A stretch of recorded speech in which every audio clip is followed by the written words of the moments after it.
Le PDG millionnaire Richard Sterling éclata de rire si fort que tout l'atelier de Beverly Hills Motor Works entendit son amusement cruel. Tu crois vraiment que je laisserai quelqu'un comme toi toucher à ma Portofino à 500 000 $, ricana-t-il entre deux éclats de rire incontrôlables, désignant Jasmine Carter, qui avait calmement identifié le véritable problème moteur de la Ferrari. Les mécaniciens échangèrent des regards gênés. Certains baissèrent la tête, faisant semblant de ranger leurs outils, d'autres interrompirent complètement leur travail pour contempler ce spectacle dégradant. Jasmine resta immobile, les mains calleuses croisées sur la poitrine, témoin de l'arrogance qui se déployait sous ses yeux. À 28 ans, elle avait vu des scènes comme celle-ci trop souvent pour les compter. Monsieur Sterling Mike, le gérant du magasin, a tenté d'intervenir, la voix lourde d'embarras. Peut-être devrions-nous écouter ce qu'elle a à dire. Richard l'interrompit sèchement, sa voix résonnant dans le luxueux atelier climatisé. Je paie 50 000 $ par an pour l'entretien ici afin de bénéficier d'un service professionnel, pas pour écouter les théories de quelqu'un qui a probablement appris la mécanique sur YouTube. Son rire avait le ton venimeux du privilège, celui qui suppose que tout le monde partage ses préjugés. Il fit un geste théâtral, comme s'il divertissait un public d'amis milliardaires. Jasmine prit une grande inspiration, les narines dilatées au seul signe que ses paroles l'avaient blessée. Ce n'était pas la première fois que son expertise était remise en question sur la base de son apparence. Ayant grandi à Watts, elle avait appris très tôt que ses connaissances devaient être 10 fois supérieures à celles de n'importe quel homme blanc pour mériter la moitié de la reconnaissance. Elle se souvenait trop bien d'avoir été allongée sous la Chevelle 69 de son grand-père à 12 ans, l'écoutant dire « Les moteurs ne mentent pas. Ils ne voient pas la couleur et ne jugent pas d'où vous venez. Ils ne réagissent qu'à la véritable compétence. » Laisse-moi deviner, continua Richard, rôdant autour d'elle comme un prédateur. Tu as grandi en réparant des voitures dans le garage de ton père et tu te considères maintenant comme un expert en véhicules haute performance? Certains d'entre nous ont même investi dans une formation adéquate pour manier des machines de ce calibre. Les autres clients ou des hommes blancs en costume coûteux commencèrent à prêter attention. Certains sourirent discrètement, manifestement approbateurs. L'un murmura à un collègue, provoquant un rire étouffé. Ce qu'ils ignoraient, c'est que Jasmine avait obtenu un diplôme d'ingénieur mécanique au MIT, passé 3 ans dans l'équipe de développement de McLaren Racing, puis était rentrée chez elle pour s'occuper de sa grand-mère malade.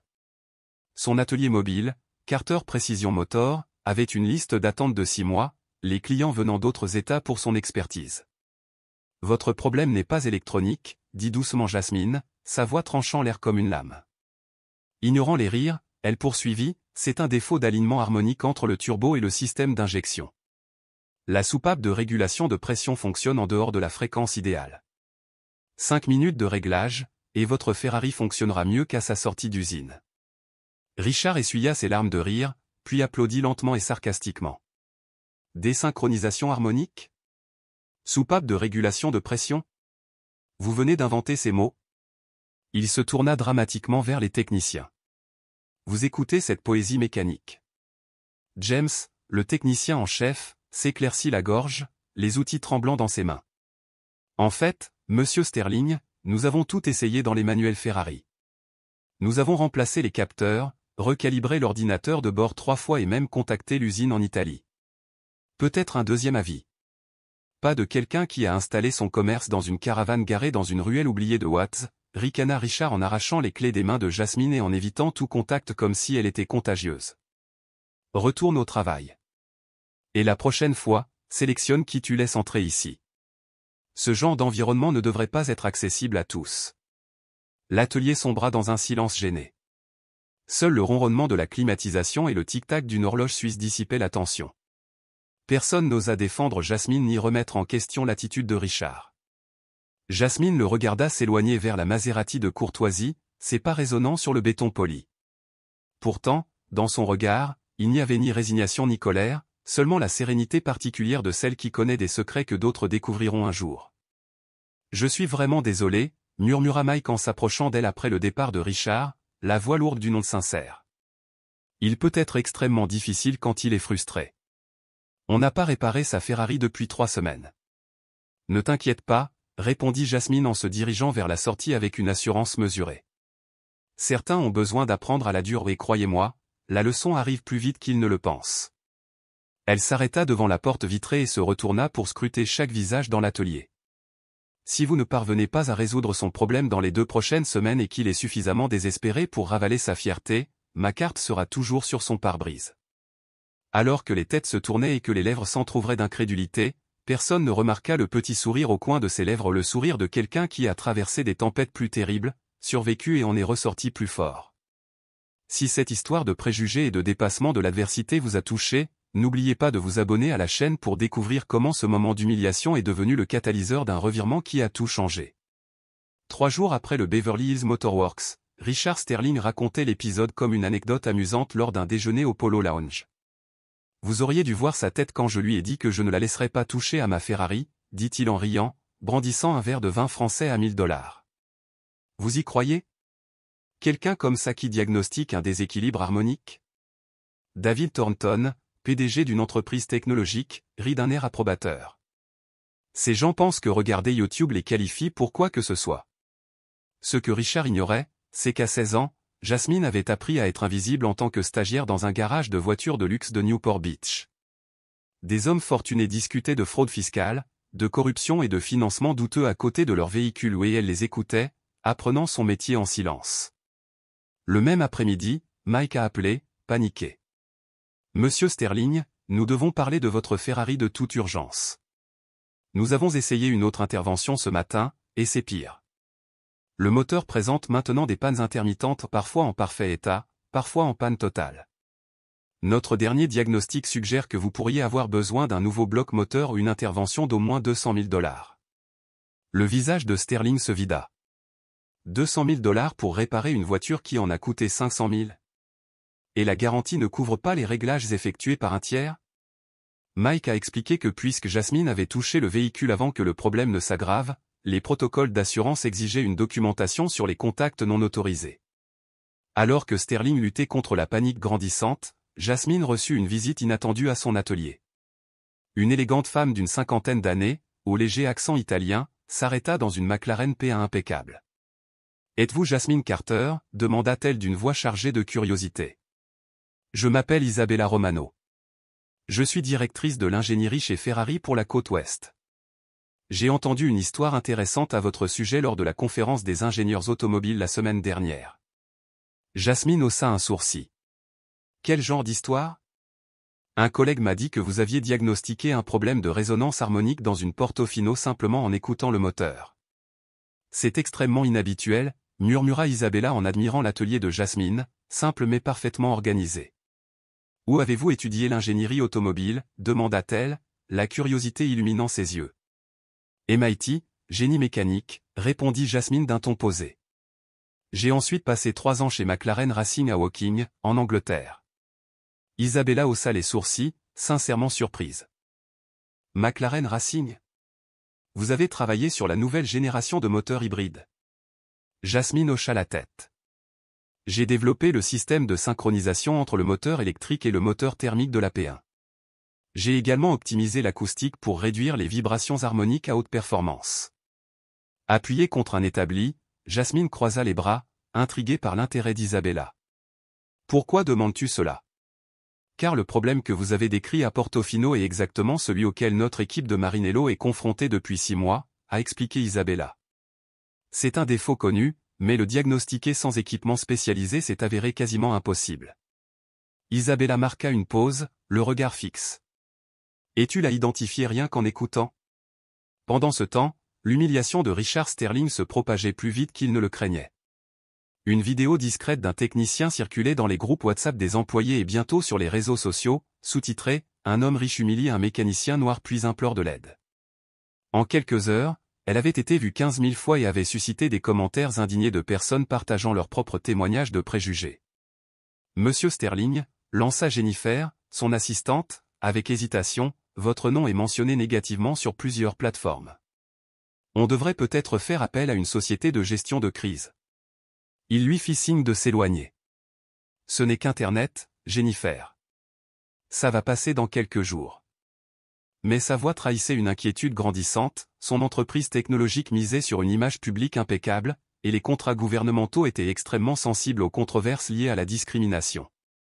De retour à l'atelier, Isabella lança un défi discret à Jasmine, j'aimerais que tu me consultes sur certains cas problématiques que nous avons officieusement, bien sûr. Jasmine sourit. Et qu'est-ce qui me qualifierait officiellement pour ça? Les résultats, répondit simplement Isabella. Chez Ferrari, nous nous soucions de ceux qui peuvent résoudre les problèmes que les autres ne peuvent résoudre. Votre expérience parle d'elle-même. Ce soir-là, alors que Jasmine étudiait les dossiers techniques laissés par Isabella, son téléphone sonna. C'était James, le technicien en chef de Beverly Hills Motorworks.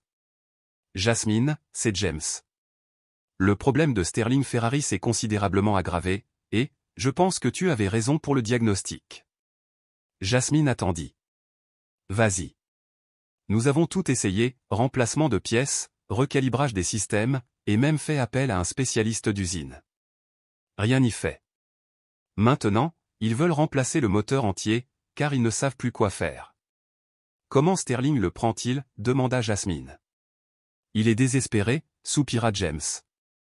La compagnie d'assurance remet en question la garantie à cause de ta visite, et tout ça est en ligne maintenant. Jasmine prit une profonde inspiration. J'ai toujours su que je pouvais arranger les choses. Ça n'a jamais été la question. Chaque nouvelle complication ne faisait que renforcer quelque chose en elle, une détermination silencieuse née de l'injustice même qu'il cherchait à imposer. Elle comprenait que l'univers conspirait pour lui offrir l'occasion idéale de démontrer que la compétence n'a ni couleur, ni classe, ni sexe, et que sous-estimer les autres mène à sa propre perte. Le lendemain matin, Isabella revint avec 3 ingénieurs Ferrari sceptiques, venus d'Italie. Marco, Jep et Francesca se tenaient sur le seuil. Madame Carter, commença Marco avec un fort accent, chez Ferrari, nous nous appuyons sur des décennies de tradition et une technologie de pointe. Comment diagnostiquer les problèmes sans notre équipement spécialisé? Jasmine les conduisit à un établi où reposait un moteur V8 entièrement démonté. Chaque moteur possède une signature acoustique unique, expliqua-t-elle. En cas de raté d'allumage, les fréquences harmoniques changent de manière prévisible. Elle a placé un stéthoscope sur divers éléments. Écoute. Jep fronça les sourcils. Je n'entends rien d'inhabituel. Exactement, dit doucement Jasmine. On t'a appris à compter sur les machines. J'ai appris à écouter ce que ressentent les machines. Elle ajusta une petite pièce et répéta la démonstration. Le subtil changement de son était indéniable. Les 3 ingénieurs échangèrent des regards impressionnés. C'est extraordinaire, souffla Francesca. On peut isoler des fréquences spécifiques à l'oreille. Les yeux de Jasmine brillaient d'une confiance sereine. Je peux aussi prédire la panne d'un moteur des semaines à l'avance. Pendant ce temps, les ennuis de Richard se multipliaient, la vidéo atteignait les 300 000 vues, des commentaires indignés inondaient les réseaux sociaux de son entreprise et 3 clients importants annulaient des contrats, invoquant des valeurs incompatibles. Jennifer arriva avec d'autres mauvaises nouvelles. La Ferrari ne fonctionne toujours pas et la compagnie d'assurance pourrait refuser de couvrir les modifications non autorisées effectuées par un tiers. Jennifer hésita. Techniquement, monsieur, elle a accédé au véhicule, et il y a une vidéo de vous rejetant ses services d'une manière qui pourrait être perçue comme discriminatoire. Richard s'enfonça dans son fauteuil, le poids d'une semaine de désastre pesant sur lui. Dans l'atelier de Jasmine, Isabella sourit. Après avoir observé votre travail, le conseil d'administration de Ferrari m'a autorisé à vous faire une offre exclusive. Nous vous recherchons comme consultant technique pour la côte ouest. Le cœur de Jasmine s'emballa. Ce n'est pas tout. Nous souhaitons également obtenir une licence pour votre méthode de diagnostic acoustique. Nous pensons qu'elle pourrait révolutionner la maintenance préventive. Marco a ajouté avec enthousiasme, Madame, en Italie, on dit, Chisafa non a confini, le génie ne connaît pas de frontières. Jasmine ravala son émotion, gardant son calme professionnel. J'accepte, à une condition. Isabella hocha la tête. Qu'est-ce qu'il y a? Je voudrais commencer par un cas précis, une Portofino qui nous pose problème depuis des semaines. Disons que ce sera mon test pratique. Le sourire d'Isabella s'élargit. Tu parles de la Ferrari de Monsieur Sterling? Les yeux de Jasmine brillaient de la même détermination qu'Isabella avait vue sur le visage des pilotes de Formule 1 quelques instants avant un dépassement impossible. Cet après-midi-là, alors que Jasmine attendait l'appel de Mike à Beverly Hills Motorworks, elle savait que la réparation serait plus qu'un simple test, ce serait le moment où son habileté et sa résilience transformeraient tout autour d'elle. Je sais qu'on n'a pas le droit de poser cette question après ce qui s'est passé, mais on est complètement perdu. Le moteur de la Ferrari est en panne comme jamais auparavant, a dit James. Tu as dit qu'on pouvait le réparer en 5 minutes. Monsieur Sterling a-t-il autorisé cet appel? Eh bien, il ne sait pas que j'appelle, mais Jasmine, si on ne règle pas ça bientôt, on va devoir admettre publiquement qu'on n'a pas pu réparer la voiture. Notre réputation, Mike. Jasmine l'interrompit gentiment.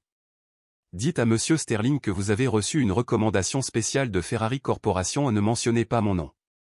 Commencez par dire qu'un consultant technique agréé par Ferrari souhaite examiner le véhicule. Faites-le, et après, comment il vous a traité, Mike, il ne s'agit plus de lui. Il s'agit de prouver quelque chose de bien plus important. Après avoir raccroché, Jasmine appela Isabella. J'ai besoin d'un service demain. Quand j'irai à Beverly Hills Motor Works, j'aimerais que tu m'accompagnes officiellement en tant que représentante de Ferrari. Bien sûr, mais puis-je demander pourquoi? Parce que certaines leçons de respect et de compétence doivent être enseignées de la bonne manière, et parfois la meilleure revanche est simplement d'être excellent dans ce que l'on fait. Le lendemain matin, Richard reçut un appel de Mike, mi-soulagement mi-désespoir. Monsieur Sterling, nous avons de bonnes nouvelles. Ferrari Corporation a envoyé un consultant technique pour examiner votre Portofino. Elle possède des qualifications irréprochables et est accompagnée d'un représentant officiel de l'entreprise. Enfin, s'exclama Richard. Quand puis-je y aller? Ils seront là dans 1 heure, répondit Mike. La consultante m'assure qu'elle peut diagnostiquer et résoudre le problème aujourd'hui. Richard termina l'appel soulagé pour la première fois depuis des semaines. Peut-être que la chance tournait enfin. Ce qu'il ignorait, c'est qu'à l'autre bout de la ville, Jasmine revêtait son uniforme le plus impeccable, sa mallette à outils de précision à la main, et se préparait à une démonstration qui allait complètement redéfinir la compétence, le respect et le jugement hâtif pour tous ceux qui étaient présents. Alors qu'il croyait assister à une nouvelle tentative désespérée de résoudre un problème impossible, quelque chose d'extraordinaire commença à se produire non seulement dans le moteur défectueux, mais aussi dans la dynamique de pouvoir sur le point de s'inverser. Parfois, l'univers conspire pour créer des occasions parfaites de justice pour ceux qui ont été injustement jugés. Richard Sterling arriva à Beverly Hills Motor Works avec une confiance renouvelée, ajustant sa cravate en traversant le parking. Enfin, de vrais professionnels allaient résoudre son problème. Il ne prit même pas la peine de consulter les réseaux sociaux ce matin-là, ignorant complètement que la vidéo de son humiliation avait dépassé le demi-million de vues. « Où est le consultant Ferrari » demanda-t-il à Mike, qui évitait son regard. « Elle examine votre véhicule dans la zone VIP », répondit Mike nerveusement. Accompagné d'un représentant officiel de l'entreprise. Richard se dirigea vers le fond de l'atelier, où sa Ferrari était entourée d'équipements de diagnostic sophistiqués. 2 femmes étaient penchées sur le moteur ouvert, l'une vêtue d'un élégant tailleur, clairement italien par sa gestuelle expressive, et l'autre vêtue d'un uniforme de technicien impeccable.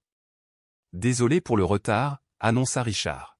« Je suis Richard Sterling, propriétaire de... » Jasmine se retourna lentement, un léger sourire aux lèvres. « Bonjour, Monsieur Sterling. » Le sang de Richard se glaça. La confusion, la reconnaissance, le choc et finalement une colère pure et désespérée se lisaient sur son visage. Comment, que fait cette personne ici? Isabella Romano s'approcha avec l'élégance naturelle de quelqu'un habitué à maîtriser les situations tendues. Monsieur Sterling, permettez-moi de vous présenter Jasmine Carter, notre nouvelle consultante technique exclusive pour la côte ouest.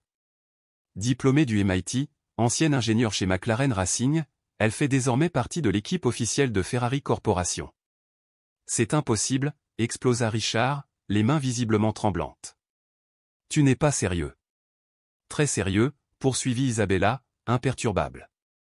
Madame Carter vient de signer un contrat de $2 millions avec nous. Ces méthodes de diagnostic révolutionnaires seront mises en œuvre dans tous nos ateliers du monde entier. Richard se tourna vers Mike, désespéré. Mike, dis-moi que c'est une mauvaise blague. Monsieur Sterling, Mike déglutit difficilement, Ferrari Corporation confirme toutes ses qualifications. Elle a identifié le problème en moins de 10 minutes. Désynchronisation harmonique entre le turbo et le système d'injection, dit calmement Jasmine en s'essuyant les mains avec une serviette. Exactement comme je l'avais diagnostiqué la première fois. La réparation a pris 15 minutes. Richard sentit ses jambes céder. Non, c'est impossible. Essaie la voiture. Vas-y, suggéra Isabella en lui tendant les clés. Les mains tremblantes, Richard démarra la Ferrari. Le moteur sonnait parfaitement pas seulement comme neuf, mais mieux qu'à sa sortie de chez le concessionnaire. Chaque rotation était harmonieuse, chaque accélération, douce comme la soie. Comment, ne pouvait-il que murmurer? De la compétence, répondit simplement Jasmine. Quelque chose que, comme tu l'as dit toi-même, les gens comme moi ne devraient pas avoir. À ce moment-là, le téléphone de Richard se mit à sonner sans arrêt. Jennifer, son assistante, l'appelait, paniquée. Monsieur Sterling, où êtes-vous? La situation a explosé, la vidéo a été vue plus de 800 000 fois et la presse ne cesse de nous appeler. Quelle presse? Demanda Richard, même s'il connaissait déjà la réponse.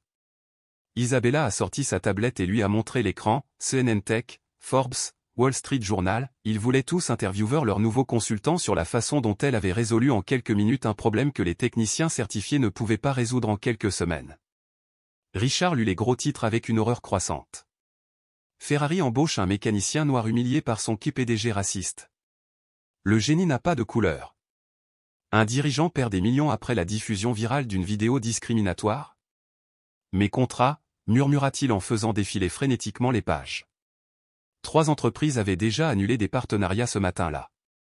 Apparemment, la discrimination n'est pas compatible avec les valeurs des entreprises modernes, commenta Isabella avec désinvolture. James, le technicien en chef, s'approcha, maladroit. Monsieur Sterling, je voulais m'excuser. Jasmine avait raison depuis le début, et nous, eh bien, nous aurions dû l'écouter. Richard explosa, perdant complètement son sang-froid. Tu as ruiné ma vie à cause de ça, termine ta phrase, dit Jasmine doucement, mais avec une autorité qui fit s'arrêter tout le monde. Finis-la et montre à ces caméras qui tu es vraiment.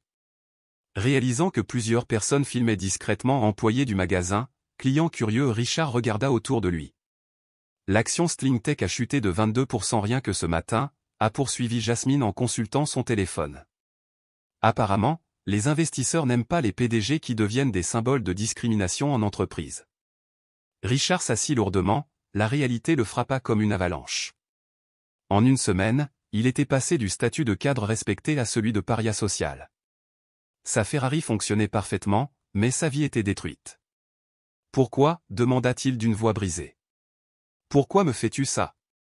Jasmine cessa de ranger ses outils et le regarda droit dans les yeux. Je ne vous ai rien fait, monsieur Sterling. Vous vous êtes fait ça à vous-même dès que vous avez décidé que ma valeur dépendait de la couleur de ma peau ou de l'adresse de mon atelier. Ferrari applique une politique de tolérance zéro en matière de discrimination, a ajouté Isabella. Nous envisageons d'exclure définitivement les clients dont le comportement est incompatible avec nos valeurs. Plus de Ferrari, de Maserati ou d'Alfa Romeo pour vous, confirma Isabella. Et nous partagerons cette information avec les autres marques de luxe de notre consortium. Le téléphone de Richard sonna à nouveau, son conseil d'administration l'appelait. Les mains tremblantes, il décrocha et mit le haut-parleur.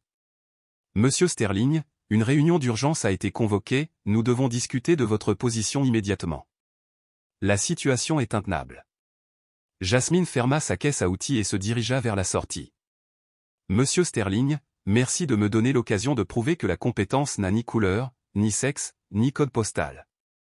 Votre Ferrari roule parfaitement maintenant, ce que j'aurais pu faire en 5 minutes si vous m'aviez traité comme un être humain dès le départ. Richard la regarda partir, entouré d'ingénieurs italiens qui la traitaient avec le respect et l'admiration qu'il lui avait refusé. Dehors, une camionnette de CNN était garée, attendant d'interviewer celle qui était devenue un symbole de la résistance aux préjugés des entreprises. Alors que les lumières des caméras clignotaient et que le monde découvrait la véritable histoire derrière l'humiliation virale, une question résonnait comme une sirène d'ambulance, est-il possible de reconstruire une réputation une fois que sa véritable nature a été exposée à des millions de personnes, ou certains ponts, brûlés par le feu des préjugés, sont-ils impossibles à reconstruire? 6 mois plus tard, Jasmine Carter recevait le prix de l'innovatrice de l'année décerné par Ferrari Corporation. Sa méthode révolutionnaire fut déployée à l'échelle mondiale, et son contrat de 2 millions de dollars passa à 5 millions, avec des royalties qui la rendirent millionnaire avant même d'avoir 30 ans. Pendant ce temps, Richard Sterling nettoyait les tables d'un restaurant de bord de route licencié, ruiné, abandonné par ses amis de l'élite. Il avait tout perdu, sa demeure, ses voitures, son entreprise, qui portait désormais les noms de ses nouveaux associés. La Ferrari qu'il avait refusé de laisser toucher à Jasmine était désormais utilisée par Ferrari elle-même pour démontrer sa technique dans le monde entier. La compétence n'a pas de couleur, a déclaré Jasmine lors de sa conférence à la Conférence mondiale de l'ingénierie. Quand quelqu'un essaie de vous rabaisser en se basant sur des préjugés, rappelez-vous, il révèle ses propres limites, pas les vôtres. Richard, pendant une pause au travail, regardait la vidéo sur un téléphone portable emprunté. Chaque mot lui rappelait douloureusement comment son arrogance lui avait coûté 50 millions d'actions et le respect de toute une industrie. La meilleure vengeance n'est pas de détruire ceux qui vous ont blessé, mais de construire quelque chose de si extraordinaire qu'il en deviendra inutile. Si cette histoire de dépassement de l'adversité et de justice a touché votre cœur, abonnez-vous à la chaîne pour plus d'histoires prouvant que le vrai talent l'emporte toujours sur les préjugés.